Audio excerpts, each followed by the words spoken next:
Here we are. First big time matchup that the Eagles have had in weeks. Really, probably their first big time matchup that they had since early September, maybe even as early as week one, Green Bay game. Commanders and Eagles, week 11. This is really one of the marquee matchups, not just of this week, but maybe of this season. I'd be lying if I said that I thought that the Eagles and the Commanders, week 11, in the middle of November, could be a potential um, uh, lead change, a potential um, fight for control of the NFC East. I really did. I really would be. Um, I thought that the Commanders would be good. I mean, I really liked the way Jaden Daniels. I really liked that pickup for them in the draft, but I didn't think that they would be this good early on. Um, but they're ahead of schedule. They're doing they've got a really nice team over there, and you know at this point they're playing with house money. Um, Dan Quinn, he's again um, making a very strong case for Coach of the Year. I think he won it early on in his tenure in Atlanta. Um, but whatever the case is, he's making a really strong case for the year. Um, Obviously, Jaden Daniels has been playing great. He's a favorite for the year. Well, for a couple of weeks, it was between him and Caleb Williams. Caleb Williams was playing some good football, but Bears, they've regressed badly, so much to the point they fired their offensive coordinator. And that's trickled down to the play of Caleb Williams. He has not played well.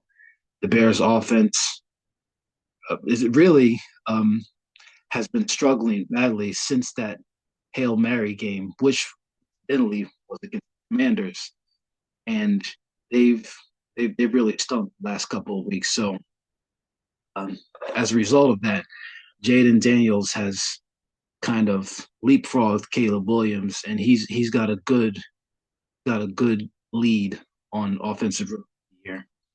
Um, but yeah, them and the team, at least the offense, they're playing really well. Obviously, I just talked about Jaden Daniels, but Austin Eckler, he's after kind of a slow start to the season, he's rebounded nicely. He's been playing some good football the last couple of weeks. Um, he's he's had a resurgence. They're getting good play from Brian Robinson, Terry McLaurin. I really think he's one of the unsung receivers, one of the more underrated receivers in the NFL. He has not had good quarterback play since he's come into the league. I mean, Terry McLaurin, he's a modern day version of DeAndre Hopkins as far as being able to thrive and play well despite uh, whoever is back there throwing him the football. And it hasn't been good. And so I'm happy that he finally has a good quarterback, a young quarterback that's only going to get better.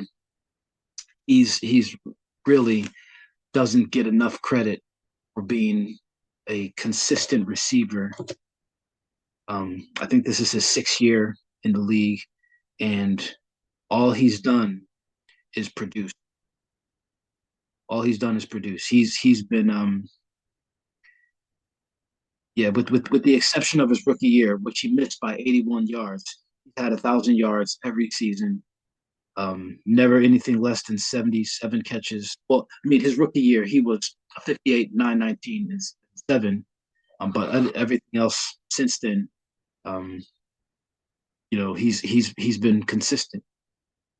77, averaging close to 77 yards.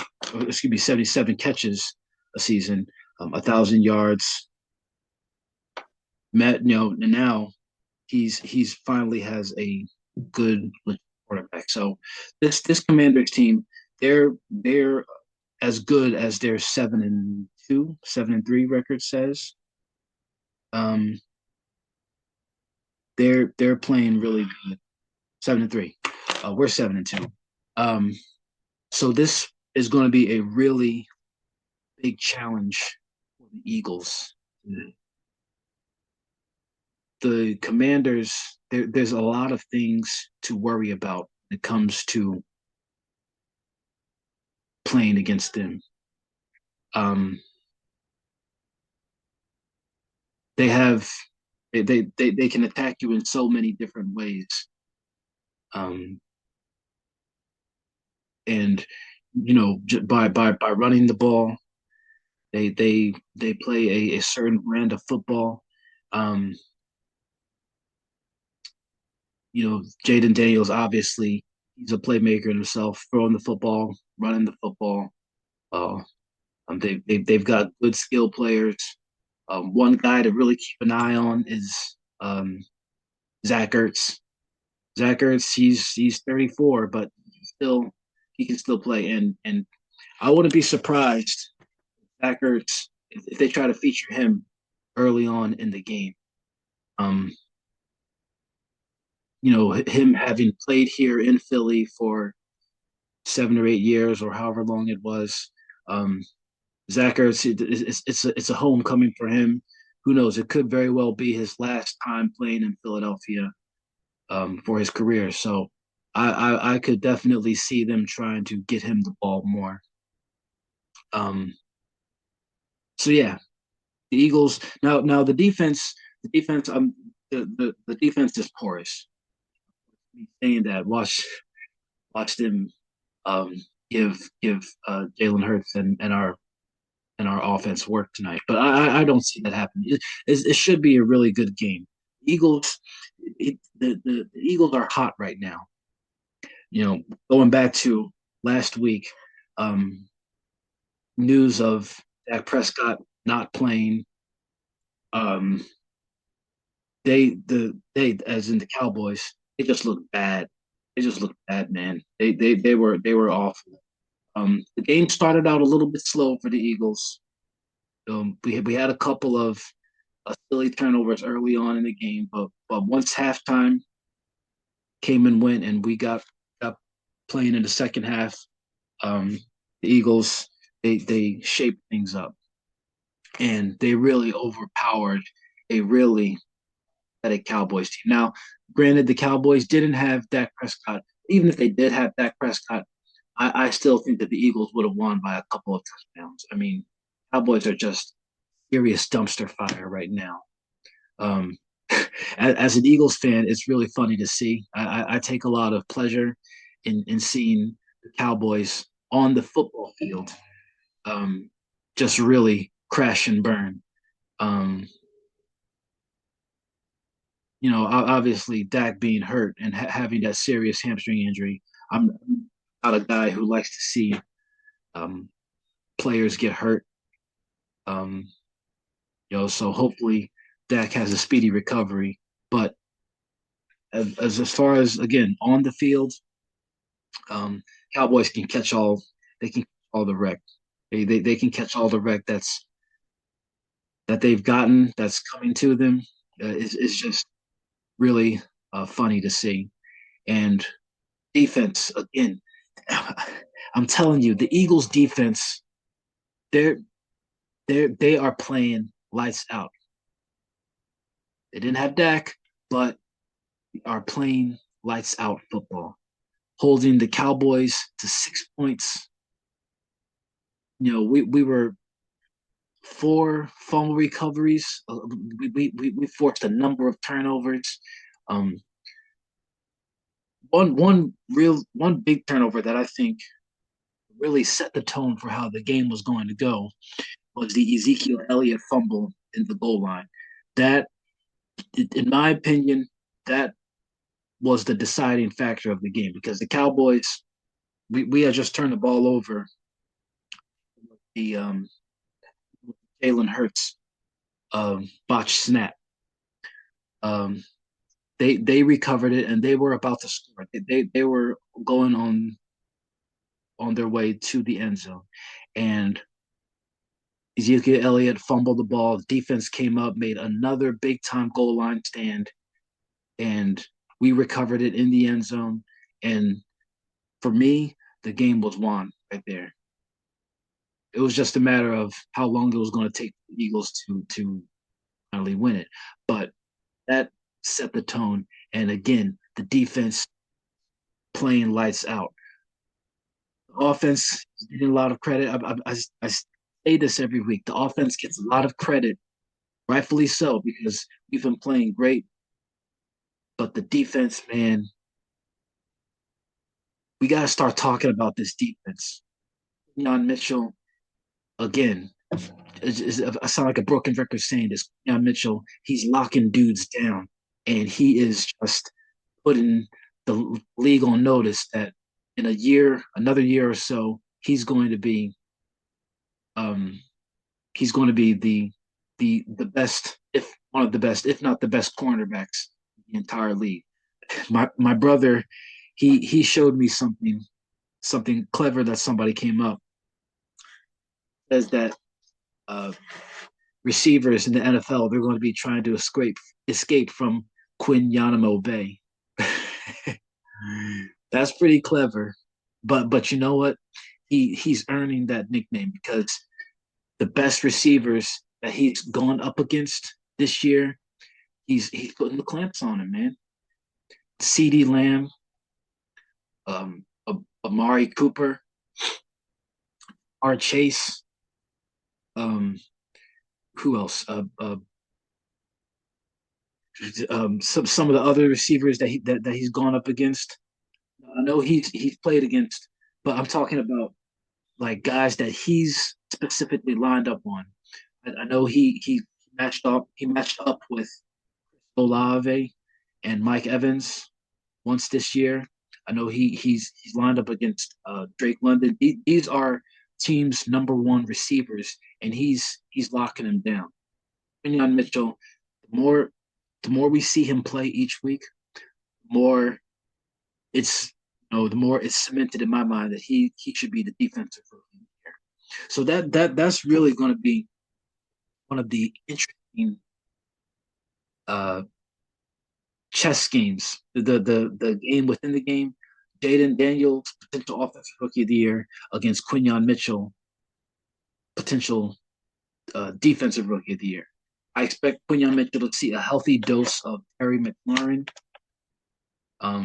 So that's going to be a key matchup. This is going to be such a fun matchup to watch because it's been a while since Eagles and the Commanders were, you know, jockeying for top spot. I'm sure they did. I'm sure they had their um their clashes back in the day. When they were still the Redskins. But as as long as I can remember, I've been watching football since I've been an Eagles fan. The Eagles and the Commanders have never been, battling for NFC East supremacy. It was always the Eagles were always at the top, and then the Commanders were always kind of like scraping the bottom. They were never relevant when it came to going for the division. I think they won the division maybe a couple of times, but them and the Eagles were never going at it at the same time. So this is really refreshing to see. The Cowboys and the Giants right now they're kind of afterthoughts. It's all about Philly and Washington, and it's refreshing to see. It's refreshing to see a new face, a new potential rivalry brewing in this division. Um, going to be a great game. It's going to be a great game. It's going to be their high-powered offense against our stingy defense. That's right. I'm calling us stingy because we've been living up to it um, over the last really almost the last 2 months, close to it. We've been forcing turnovers. We've been keeping folks out of the end zone. We are a classic bend but don't break defense. We'll let you get your yards. We'll let you move the ball. We'll let you have your fun in between the 20s. But once you get into that red zone, that's when that's when the Eagles' talons come out. That's when the talons surface, and we just take the ball from you and we give it back to our offense and we go down the field. This is going to be a great game. I expect I expect some points. All right, I'm not going to say that the Eagles are going to shut Reds. Oh, excuse me, the Washington, the Commanders out because it's hard to shut people out. And sooner or later, the Eagles they're going to get lit up. The Eagles defense is going to get lit up. They're going to have some teams uh, put some numbers on them, but our offense can put numbers on people. Running back in football, in my opinion, the best 1-2 combo at receiver, AJ Brown, Devontae Smith, AJ Brown, whoever you want to call number one, they've got another number one lined up on them. It really doesn't matter. And Jalen Hurts, who say what you want, he was turning the ball over, but he's been playing some of his best football. He's showing shades of that 2022 Jalen Hurts again. Yeah, he had a couple of bad turnovers last week. He had the botch snap, the interception that he threw. Um, uh, Trevon Diggs, he just made a great play on it in the red zone. I have to give credit where Trevon Diggs made a great catch. Jalen didn't see him, but he's been playing some good football, and he's a good bet to score 2 or 3 times a game. That's kind of like automatic. Jalen Hurts is going to he has a nose for the end zone, right? He has a nose for the and he's an end zone gopher. He's going to find a way to get in there, whether it's throwing it, running it. He had a couple of nice runs, or brotherly shoving down there at the 1 yard line. He's gonna find a way to get into the end zone. So this is going to be a really great game. It's going to go a long way to determining who wins the division. The schedule makers they were looking out because we play Washington again in week 6, and that will most likely determine the division. Either it's going to be a split or somebody's going to get swept. It's it's it's it's great. It's a great thing to see. Football, the drama and the storylines that take place in football, it's a beautiful thing. I love it. I love it. It's a season long winter soap opera. So it's going to be a good game. I'm looking forward to it. Game starts in about 20 minutes, 25 minutes or so. I'll be tuning in. Let's uh let's keep this thing going. Go Birds. Try and make this thing try and move our record up to 8-2 and get a nice stranglehold on this division.